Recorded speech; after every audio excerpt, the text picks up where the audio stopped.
Welcome to Lynn Cullen Live, talk radio without the static. Email your questions and comments to Lynn at pghcitypaper.com. And now your host, Lynn Cullen.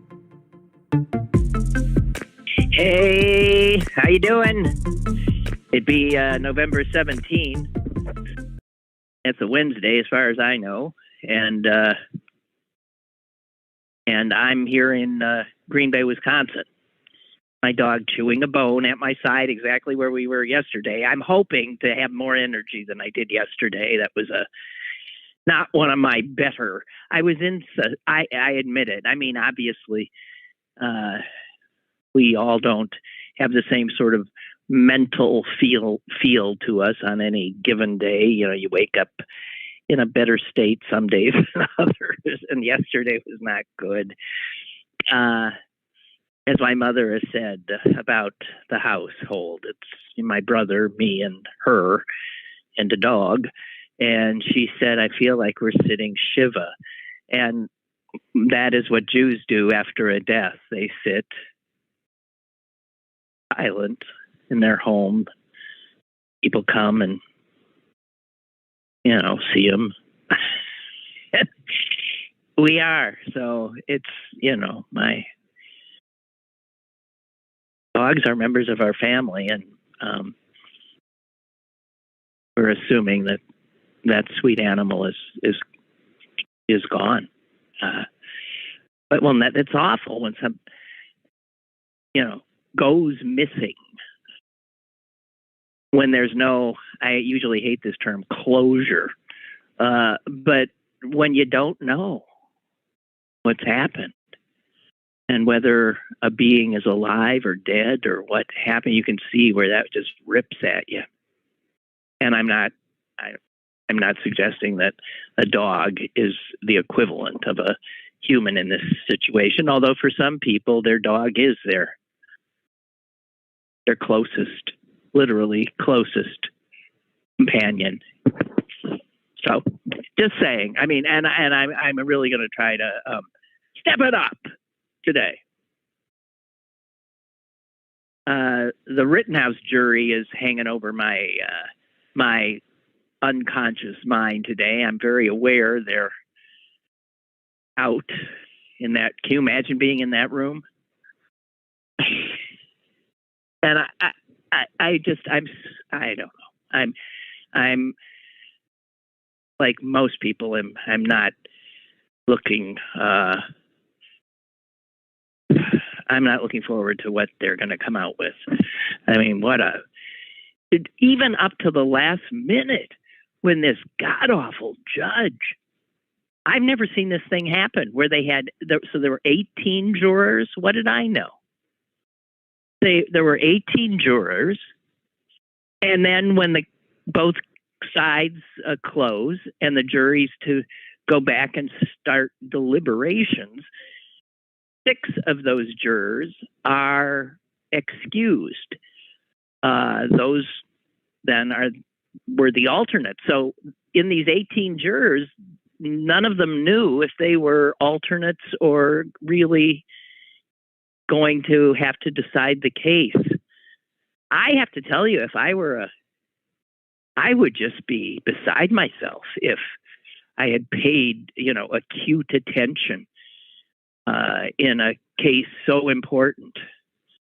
2 people were dead. And then was told, never mind, thank you.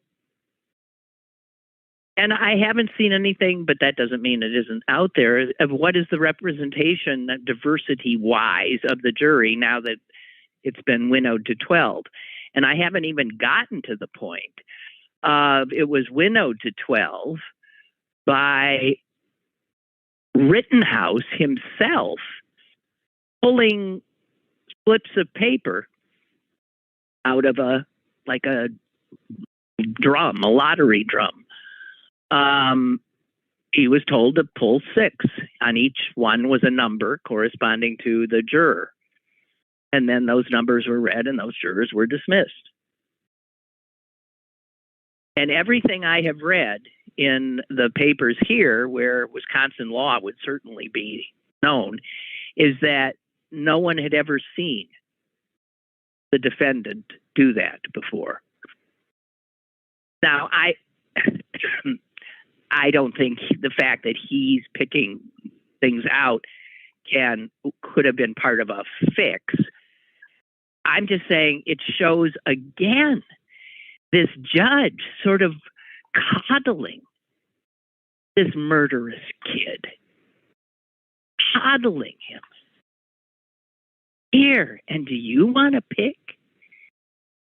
You can take 6. Yeah, it is. Everything I've read says it is always done, and these are, defense attorneys talking about it, always done by a member of the court, a clerk or somebody. Then it's just odd that, again, this judge thumbing his nose at everybody who he has to know he's already not made a favorable impression on an awful lot of people, and he clearly doesn't give a damn. I don't know. So anyway, I'm nervous about what this. I don't know about the composition of the jury. If anybody knows anything more than I, which is certainly possible, let me know. But that's making me nervous. And the big news I see in Pittsburgh is that the Penguins are being sold. Who knew? Well, I didn't. I didn't know. So the Penguins are being sold. Looks like this deal's going through. And everything I've been able to garner from social media is that people over at the Penguins are happy. That everybody seems really happy with this, because it's just the millionaire. It's which millionaires are, Burkle's leaving to be replaced by this Fenway group, which, by the way, owns Fenway Park. That's pretty cool. And owns the team that plays in Fenway Park. So that's sort of cool. So they own them. I think Liverpool and European soccer. They own, and they wanted to own the Pittsburgh Penguins. And part of that group is LeBron James. So LeBron James will own part of the Penguins, which is sort of cool, or not. What difference does it make? So I guess that's big news, and yet very little is expected to change. Very little in terms of, who sits at the top. And again, Mario will live and die a Penguin. He stays. I think probably this is, I don't know, from sports talk radio, there could be all kinds of hand-wringing going on, but I suspect not. Burkle's millions are replaced by Fenway Group's millions. God. So there's that. I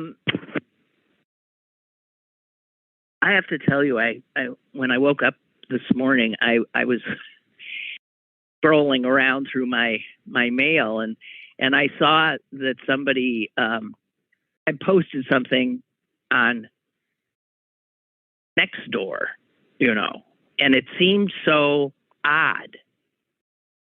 It was jarring, the post, because it was, well, I have it here. It was jarring in that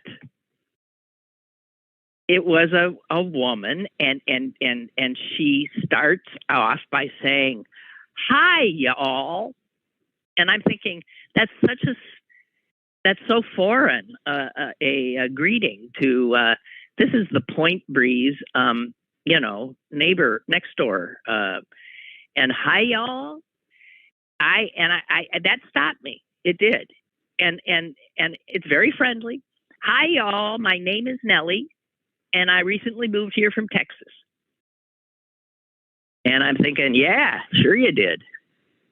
Did anyone tell you don't say y'all? I mean, I don't know. I guess, do people do that? It is a pretty good gender non-specific way of greeting. So it sure as hell beats yins. I wouldn't say, hey, one of the things you want to do is stop saying hi y'all and say hey yins. But anyway, her name's Nellie. And here, and can you imagine? So, and she's young. She's a young-looking, I think, Asian woman. And she says, this is interesting. She's new in a town. She says, can anyone give me any advice on the items I need to get ready for winter? For example, what coat should I buy? What do I need for my car? Thank you. So here's a Southerner coming up to Pittsburgh and saying, hi, y'all. I just moved here from Texas and I was wondering, help, getting cold. What am I supposed to do? And this is what I love about Nextdoor. Well, my God, I got so lost in the replies that I had to force myself to stop reading it because I had to, read real news. But it was so funny. The earnestness, the earnestness with which people responded, trying to help this innocent from Texas make it through a winter. And I ended up laughing so hard because I'm imagining Nellie from Texas on the other end of all of this advice being overwhelmed and thinking that she'll never make it through the winter because people are telling her, do this, do that, don't do this, don't do that, you have to have this, you can't have that, blah, blah, blah. And I don't know what would you have said to her? It's so funny. Men were very eager to be of some help. And men like Stanley here. And this is good advice. I mean, this is he mansplains to her, but something that she really should know. In answer to her question, what do I need to get? What do I need to know? He writes, when going down a hill and the roads may be slick, put your car in neutral. So when you brake, your tires won't keep spinning. In drive, they're going to spin, and you won't have as much control of the car. Bag of salt. Rock salt's okay, but over time, not good for the cement. Calcium chloride, more expensive, but better in the long run. And be sure to pick up an emergency kit that has a battery charger, and keep a flashlight in your car and a window snowscaper, and welcome to Pittsburgh. And I'm thinking, I don't have an emergency kit in my car. I don't have a battery charger. I don't even put my car in neutral when I'm going down a hill. And okay. And so this, I'm sure all that, I mean, I do think I'm pretty good at driving in winter weather by virtue of having learned to drive here in the frozen tundra. But this woman and these funny people, and women tended to tell her what to wear.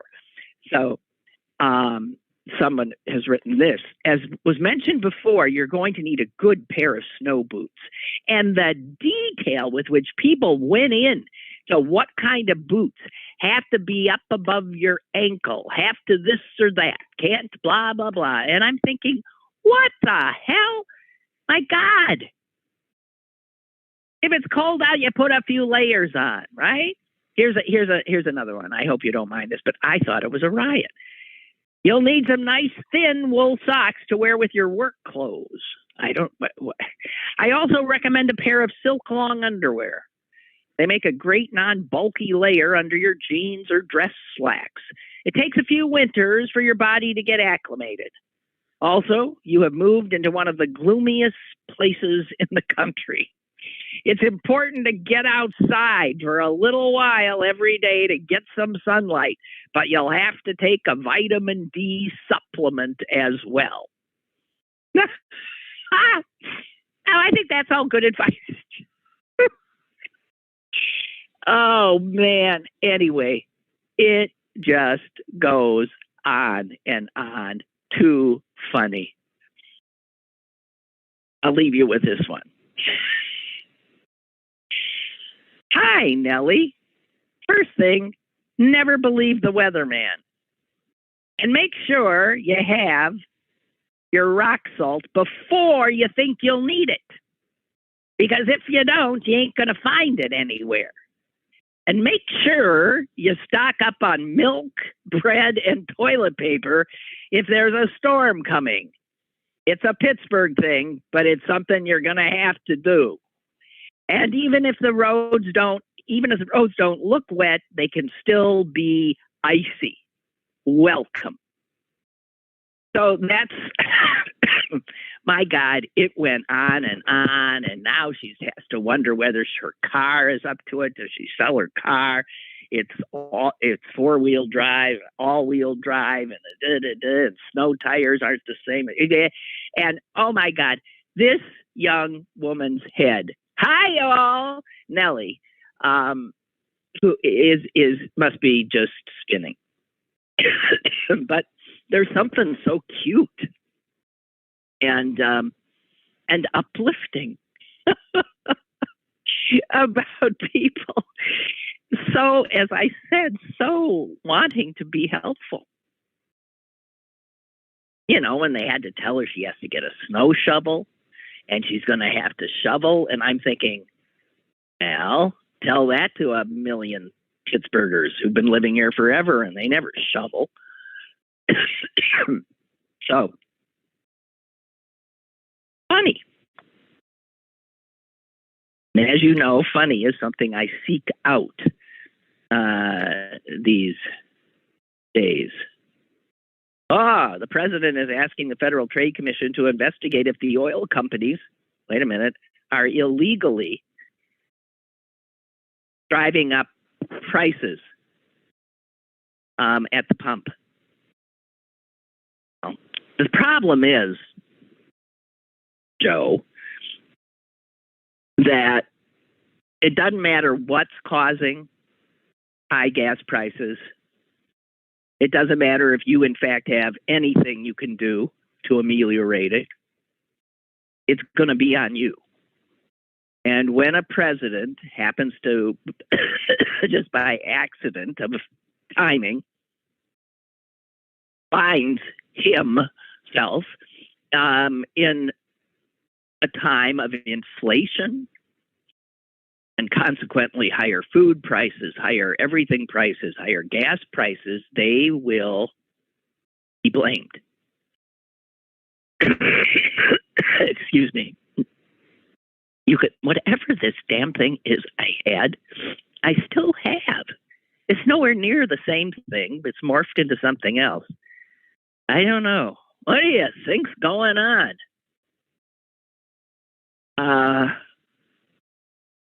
So, we forgot what I was talking about. What did I want to, excuse me, my dog is puking. Well, I was saying, I really do think, everybody's talking about Biden's poll numbers. And if you talk to regular people, and I have said, I've overheard conversations in the Giant Eagle. I mean, people standing slack-jawed in front of the hunk of meat or something else. Everything. People who have to literally see. I don't have to watch every penny I spend. I'm a privileged soul, totally. And so many of us who don't realize that a trip to the grocery store can be for so many Americans. A constant, stressful struggle to decide how much can be afforded and how to stretch things to be able to feed a family.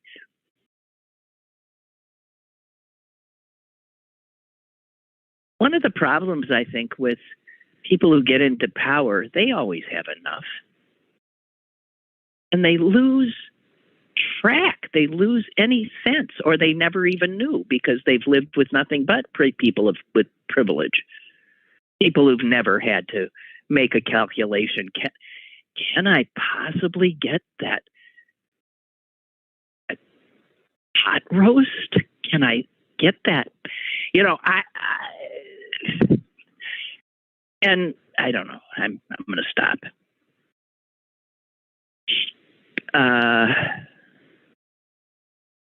One more thing before I guess I get into some of the stuff that's more difficult. And this is actually something that is difficult for me. And I just wanted to tell you that one of the things that just makes me unhappy when I'm out walking is seeing how many trees are dying or dead. And in my neighborhood in Pittsburgh, which when I moved into it had just a massive, wondrous population of old oaks and maples and just extraordinary trees, well over 150 years old. It was one of the things that drew me, because trees are so important and so special and so glorious. And since I've lived where I've lived, and it's been over 25 years now, I have watched as tree after tree has gone down. And if you walk through Frick Park, you see trees that are tagged, and they will be taken down. They are showing evidence of disease. I'm not sure exactly what it is that's the culprit, but you see how this constant fight to safeguard, especially urban trees that live under such stressful conditions, their roots bound by concrete and trying to. I know people. Someone was cutting down a tree the other day, and I said, "Oh my God, that tree looks so healthy." Well, it's messing up the water lines. It's around this and that, and I'm thinking, no, the water lines are messing with the roots. You got the wrong culprit here. I get it. But when I walk around here in Green Bay, Wisconsin, it is chilling. Almost every other tree has a red spray painted dot on it, about the size of a baseball. And every tree that's got a red dot is marked for execution.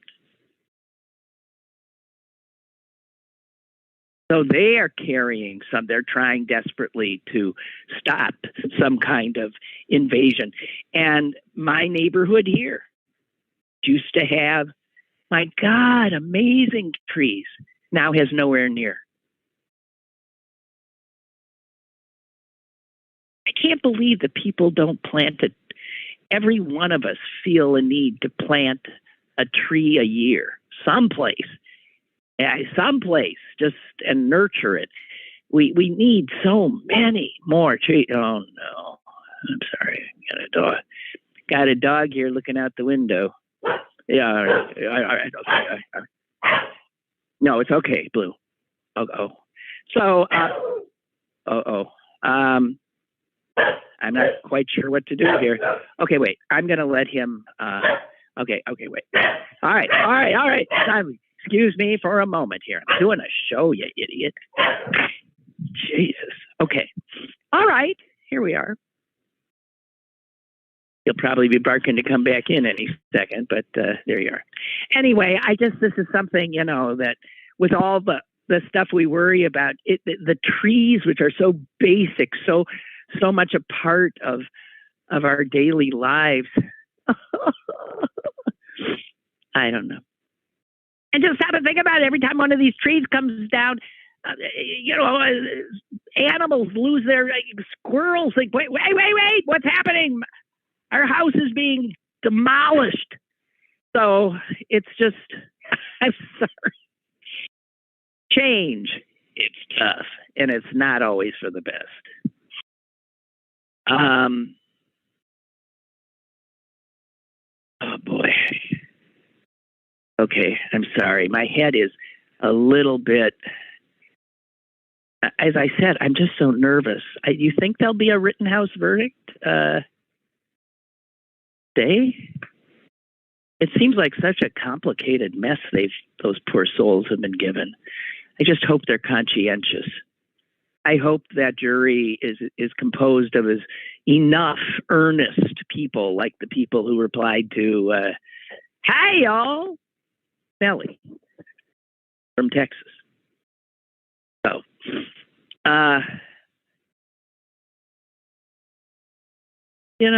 I've been avoiding learning about a subject that I've seen flit by as I read stuff about what's going on in the world.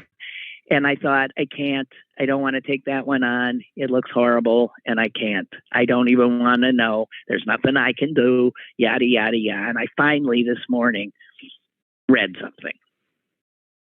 And what I'm talking about is the horror, of course it's horror, that is going on right now with people, desperate humans, being used as pawns in a geopolitical game that has been instigated by the horrible despotic ruler of Belarus. This guy is, he's right up there. I mean, maybe he's trying. And this awful human has enticed desperate people, mostly from the Middle East,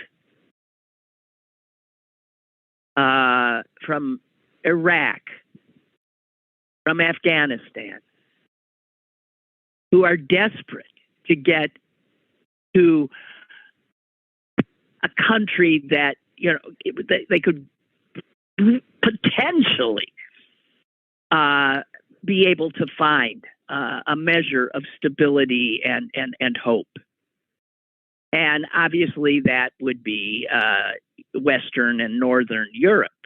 And these poor souls, as you know, are not getting in. So this jerk has been luring them, just giving out visas left and right to these desperate people. Anyone who has a one-way airline ticket to Minsk, gets that visa right away. And once these poor souls get there, they are forced out of Minsk and toward the Polish border. Because this jerk wants to create trouble for Poland and for the EU, wants to create a refugee crisis. And when these poor souls get to Minsk, they're given wire cutters so they can cut through the Polish security fences.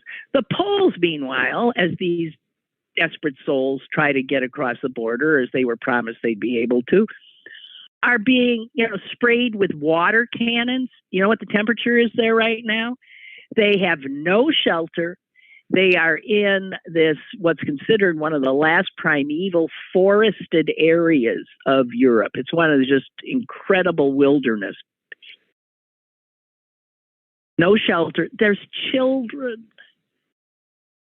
It's not just desperate young men. Some have come with families and children. And they are literally trapped now in this forest with the Belarus autocrats refusing to let them turn around, back out, and then the Poles refusing to let them in.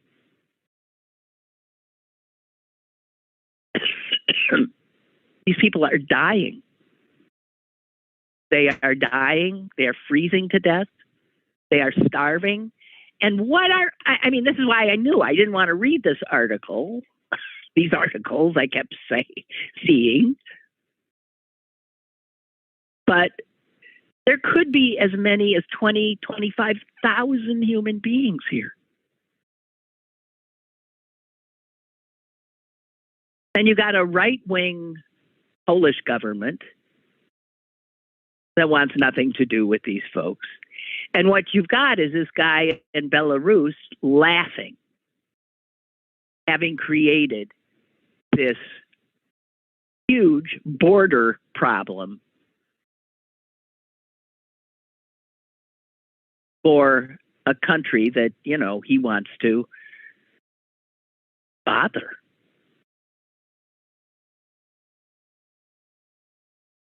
Poor Iraqi Kurds said, "We are like chickens in a cage in the hands of Belarusian and Polish police. One of them won't let us go back, and the other won't let us in." And these people are dying. Wow. Happy. And that list of things that make you unhappy just seems to be growing by leaps and bounds. So, but I read it. I forced myself to see what this was today, and that's as much as I can tell you. But it occurred to me again that the only thing we can gain from this knowledge, if you ask me, is perspective. So that when the problems that, get at us throughout a day, the concerns, the stresses and or fears that we have, and some of us have more than others. As I said, some of us are just despicably privileged by reason of accident of birth, and others have a much harder row, a hoe. But most of us are better off by far than these poor fellow human beings that are now freezing to death in a forest, trapped between two unwelcoming countries, one of which is just using them as sport pawns. And the rest of the world knows, but does nothing. I'm not sure what it can do. I mean, you need humanitarian people to be allowed in, and you can bet Belarus ain't doing it. And for that matter, I suspect not Poland. Unbelievable. I just want to say, so when you see Americans just going ballistic over not being able to get an item at a store, because of supply chain issues. Not being able to get something that they don't have to have, but they want to have, which is our kind of problems. Please, please remember how lucky most of us are. We don't have a clue.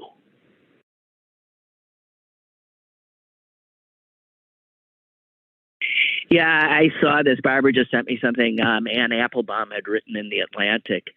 And again, I saw the headline and thought, oh, no, I don't want to read it. But it is, the headline is "The Bad Guys Are Winning." And we have seen that the 20th century after World War II, right? We saw this, blossoming of democracies throughout the world.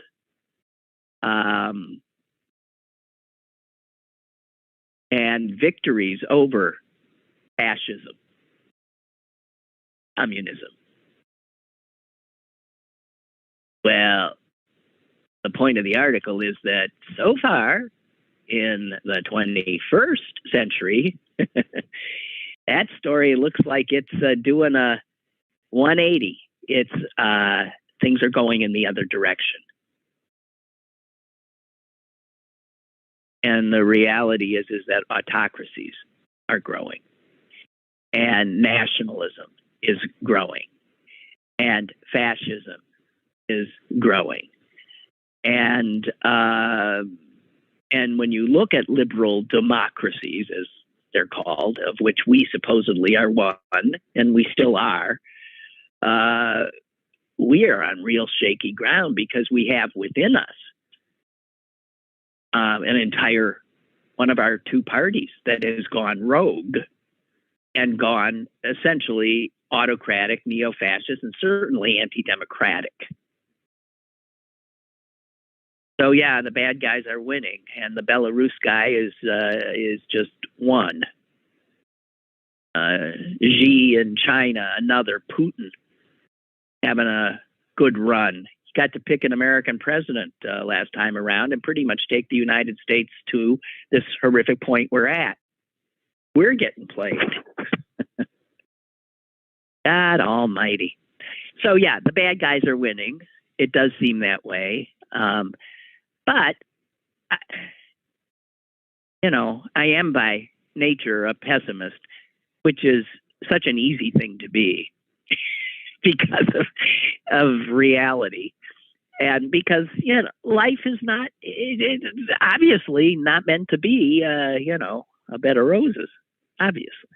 So, but I remember something I read and I know shared with you, and I can't even remember who said it, but it was that optimists, the pessimists, often seem smarter. A pessimistic perspective always seems the smarter one. I mean, there's a lot of dots that can be connected. God knows.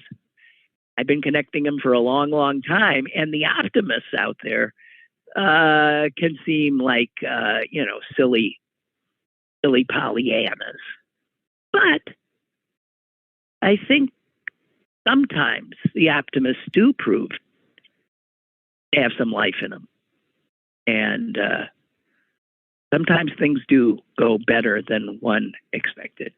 But we are definitely not in a great place right now.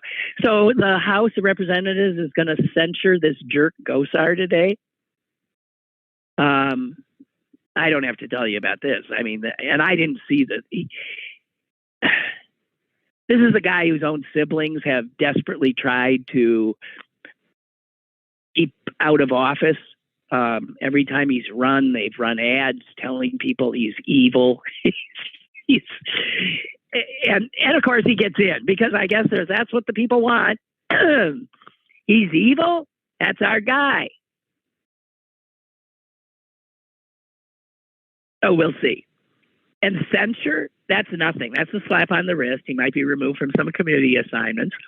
And, but this is for essentially, threatening to kill Alexandria Ocasio-Cortez, sending out a tweet of him killing her in cartoon form. Unbelievable. And the fact that the Republican leadership have not spoken out against it is just amazing. So that's what we were saying. Did you see the Wyoming Republican Party has expelled Lynn Cheney? If they could tar and feather her, they do that too. But she is to be shunned.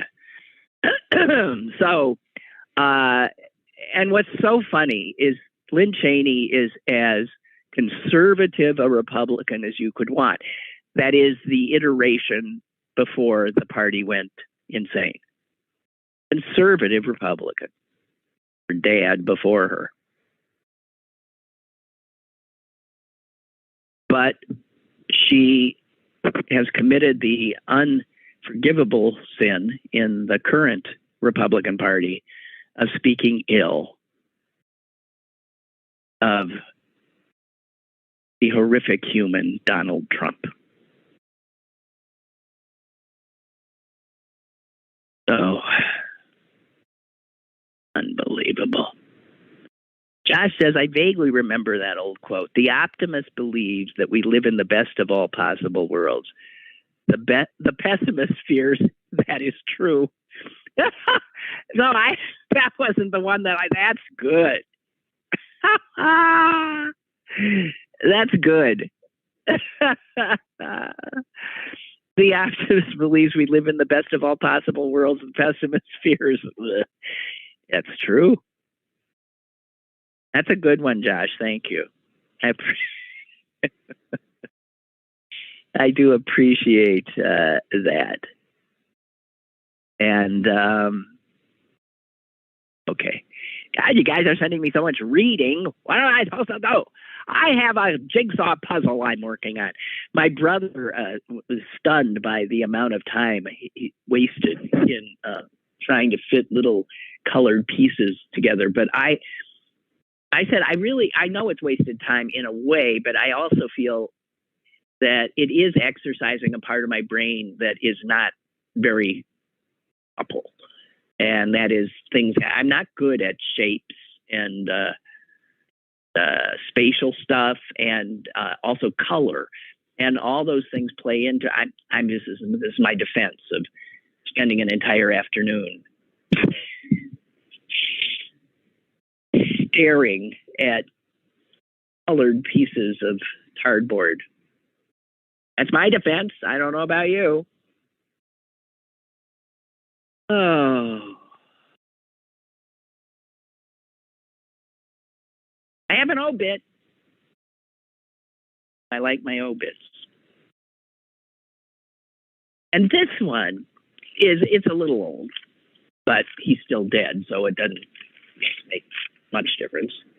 Lived a long life. That's what I'm loving. Aaron Feuerstein, 95 years old. And I sort of, oops, is there a caller there? Hang on. I won't get into the obit if we've got a caller. I do. Okay. Caller, go ahead. Hello. Good morning. Good morning. Hi. I missed the beginning of your show. Any news about your brother's dog? No, and it's not. We're assuming the worst at this point. Okay. All right. I mean, so it's a very sad household here, and I can't. Yeah, it's awful. Oh, I'm so sorry. Well, I'm still holding out hope because my mother-in-law's dog took off for a week and then showed up nice and clean. Somebody must have took it. So you always hold out hope, and I wish the best on that. Thank you. And I remember when your kitty went missing for a little while too. Yeah, my cat was gone for about 10 days, and wow, seeing that little black thing outside the door, it was like a miracle. Yeah. So I do know that can happen. It's just the facts in this case don't make us feel terribly hopeful. But thank you. Okay. But one of the other reasons I called, though, is you're talking about how we're all whining about inflation and shortages and everything. And I'm with you. I mean, it has a huge impact on some. I mean, huge impact on some, and on others, as I'm saying, we can ride it out. Yeah, we can ride it out. And right. It's like, just all these people who wave the flag and they talk about our, when we became great during and after World War II, it's like, you guys would have sucked during World War II, because we had to ration. People were volunteering to sign up. It just wasn't a select poor boys that were going off to war. Everybody was on. These people are very, very selfish. I mean, they whine when they can't get exactly what they want when they want it. When they have everything in the world, more than what they'll ever need. They don't volunteer for anything. They complain about the government. They won't get vaccinated. I mean, would they have not gotten a polio shot? I mean, I just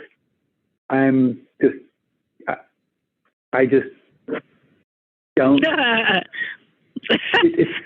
We hear you.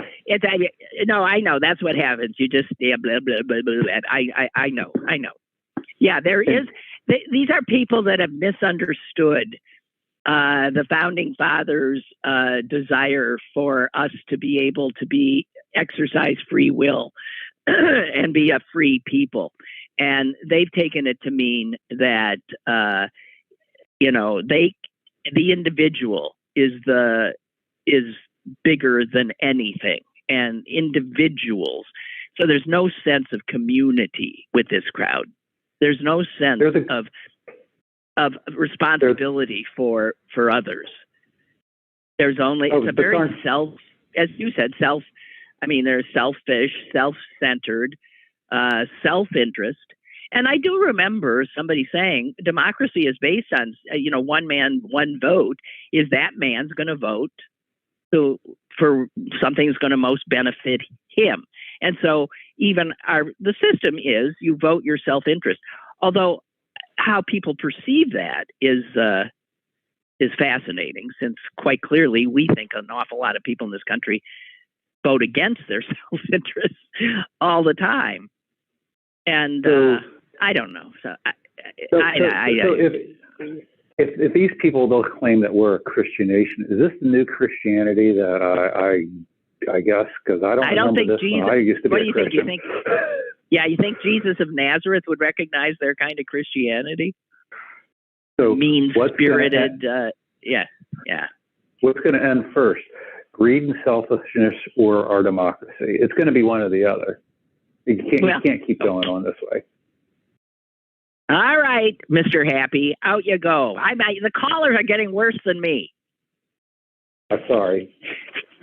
That's quite all right. Have a nice day. Bye. You too. Yeah. I'll try. Susan and I were talking the other day. I know I've got this obit, but I just realized I found some information about. She went on the only, I thought, energetic part of the show was when Susan went on her abortion rant. But yesterday. But the New York Times had a fascinating, moving graphic thing showing why it is so dangerous to be pregnant in the United States of America. And guys, this is again one of those things, Americans, that people who are in America who still think we have good health care here are out of their minds, because every measure that compares our outcomes to other nations shows us to be abysmal in healthcare. So the first graph I'm looking at is maternal deaths per 100,000 live births. And there are countries where literally women simply don't die in childbirth anymore. Ireland, Luxembourg, Norway, to name a few. The aforementioned Poland, barely any.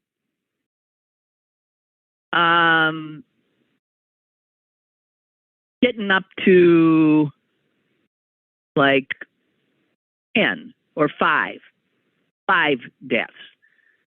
2 to 3 to 4 to 5. You get Germany, Japan, Australia, Sweden, Netherlands. Guys, I could go on and on. I'm looking at a graph, and the United States barely even shows up on it because the graph isn't wide enough to put us down where we are.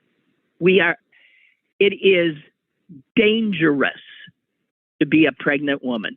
The United States has one of the highest maternal mortality rates in the developed world.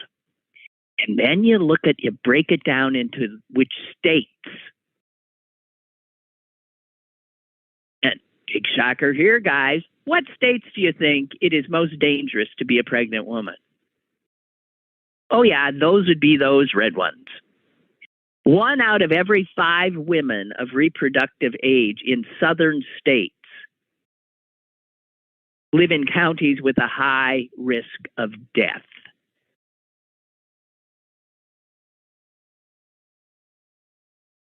For pregnant women.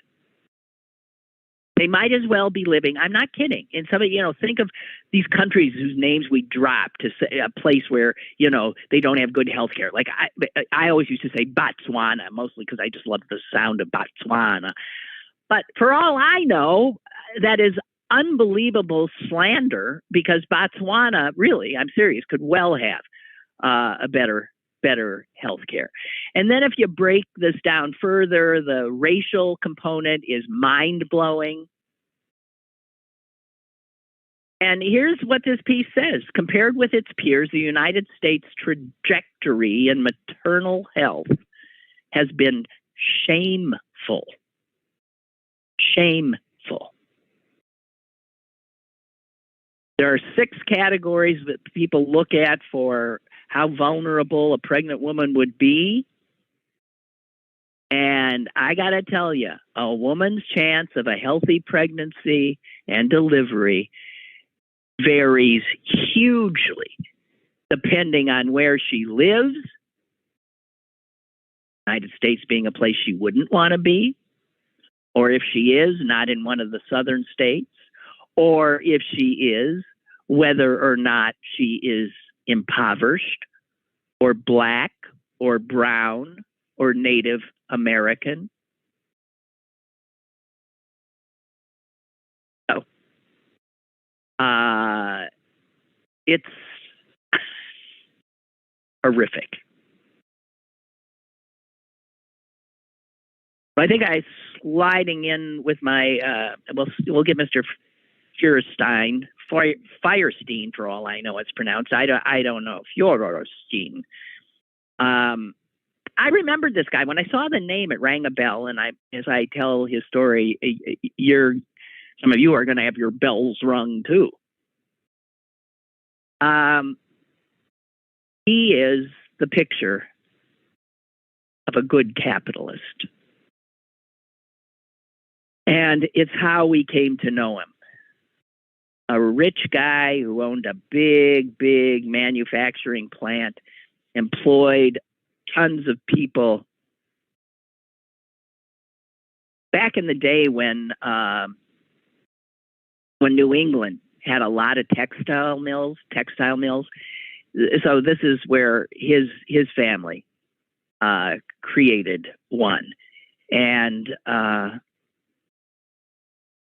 they made fabric. It was called Malden Mills. It was in Lawrence, Massachusetts. And the reason it became extremely successful is he invented, or someone in his employ invented, a textile called Polar Tech, which I'm sure you've heard of. And that was sold, of course, to, hugely to LL Bean, Patagonia, and they got very rich, Mr. Feuerstein. And then in 1995, and this is where, if you're going to remember, there was a huge explosion in a boiler in one of the factory's plants, and an ensuing fire that burned for 16 hours, injured more than 30 workers. It was a conflagration and a horror. And 3 days after the explosion and fire, the entire workforce there, 1,400 workers, were summoned back to receive their paychecks. And the assumption was these were the last paychecks they were going to see for a long time.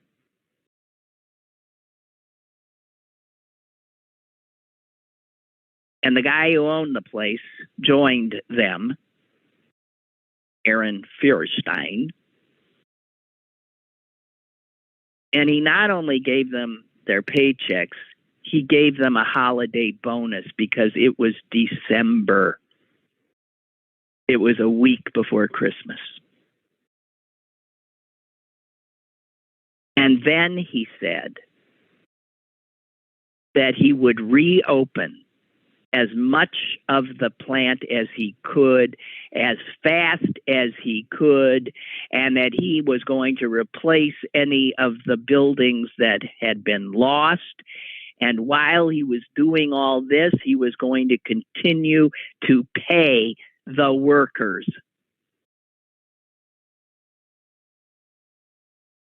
Did all that. He paid them.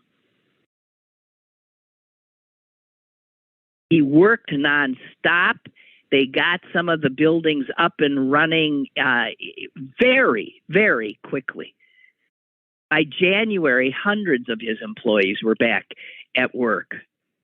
And then 2 years later, he opened a gleaming new $130 million plant for all of them. He had taken them through.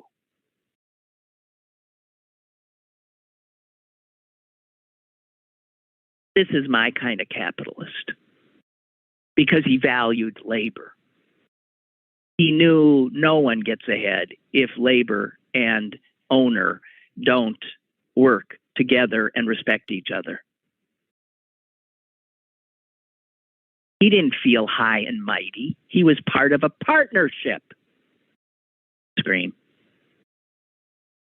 He ate alongside his workers in the cafeteria. You could say, he's just, no, it's what he wouldn't have considered not to.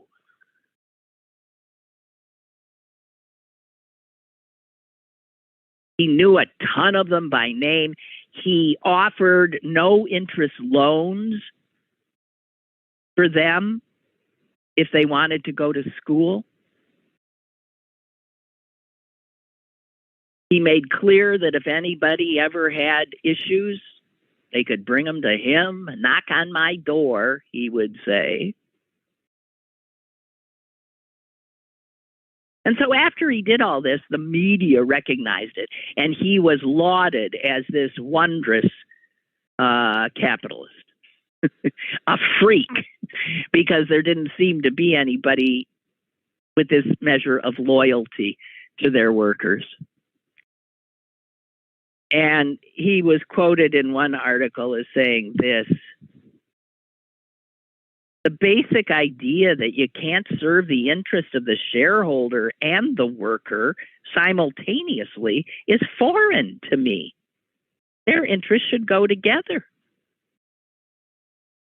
But he prioritized the interest of his workers. And everything was good for a long time, and then it wasn't. And then it wasn't. Market took a turn. Who knows what happened? He ended up having to declare bankruptcy. The place was sold. He was desperately trying to keep it alive, and he lost. He was pushed out. And the new owners shut it down.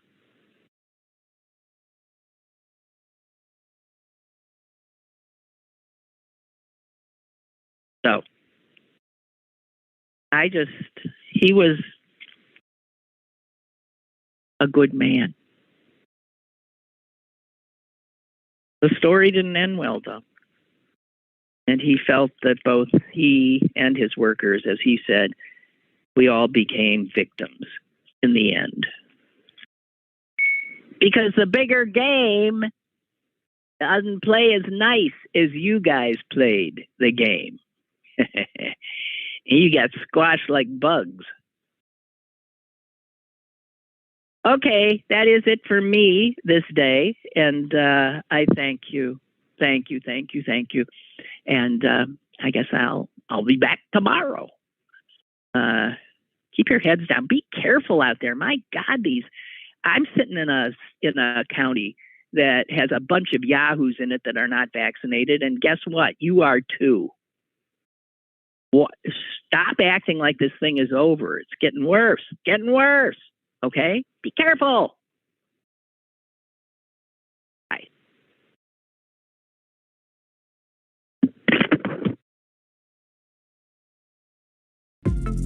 Lynn Cullen Live, Monday through Thursday from 10 a.m. to 11 a.m. and archived at pghcitypaper.com.